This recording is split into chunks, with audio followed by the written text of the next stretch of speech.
Plus que 3 mois avant l'arrivée du prélèvement à la source. Bonjour Émilie. Bonjour David. Alors pour éviter les mauvaises surprises, le ministère de l'Action et des Comptes Publics vient de mettre en place un petit simulateur. Et oui, c'est un peu une façon pour Bercy de préparer les esprits et puis de rassurer les contribuables inquiets. Alors vous le savez, à partir du 1er janvier, notre impôt sur le revenu sera directement déduit de notre fiche de paye, de nos indemnités chômage ou de nos pensions de retraite. Et pour savoir justement à quelle sauce on risque d'être mangé, eh bien la Direction générale des finances publiques vient de mettre en ligne un simulateur sur le site impôt.gouv.fr. Alors, pour l'utiliser, rien de plus simple. Il suffit d'indiquer son salaire net imposable et puis son taux de prélèvement à la source qui figure dans votre espace personnel ou sur votre avis d'imposition. Vous saurez exactement du coup de combien vous serez ponctionné tous les mois. Allez, on poursuit avec cette info qui va intéresser celles et ceux qui ont prévu des travaux de rénovation énergétique dans leur logement, dans leur habitat. Et oui, le site, le crédit d'impôt pour la transition énergétique va être reconduit d'1 an. C'est ce qui vient d'être décidé dans le projet de loi de finances pour 2019. Alors concrètement, ce crédit d'impôt permet de financer des travaux d'économie d'énergie. Il avait été prorogé en 2016, en 2017 et en 2018. Il sera donc maintenu l'an prochain.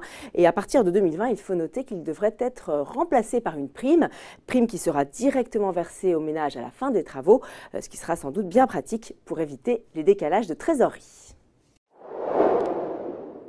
Attention Hartung, attention à quoi? Aux arnaques, arnaques au bitcoin et autres placements considérés comme atypiques.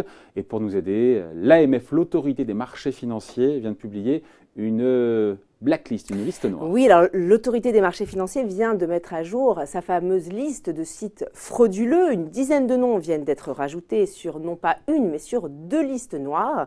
Alors la première concerne des sites qui proposent d'investir dans des biens divers, type cryptoactifs, diamants ou encore vin. Et puis la deuxième cible des acteurs qui vendent des produits dérivés sur cryptoactifs. Alors comme le précise l'AMF, ces produits sont à proscrire absolument. Dans la majorité des cas, l'argent investi est impossible à récupérer. Donc si vous avez le moindre doute, n'hésitez pas à consulter ces 2 listes sur le site de l'AMF. Attention, ces listes, elles ne sont pas exhaustives dans la mesure où de nouveaux acteurs non autorisés apparaissent très régulièrement. Allez Émilie, on termine ce journal avec ce coup de pouce pour les jeunes. Oui, alors il avait été évoqué à de nombreuses reprises avant d'être repoussé. Finalement, le PEA jeune verra bien le jour. C'est ce qu'ont décidé les députés dans 2 amendements au projet de loi Pacte. Alors sont concernés les jeunes entre 18 et 25 ans à la charge de leurs parents et puis les mineurs anticipés. L'objectif, c'est bien sûr de familiariser les jeunes avec l'investissement en action en orientant leur épargne vers l'investissement productif, c'est-à-dire vers les entreprises.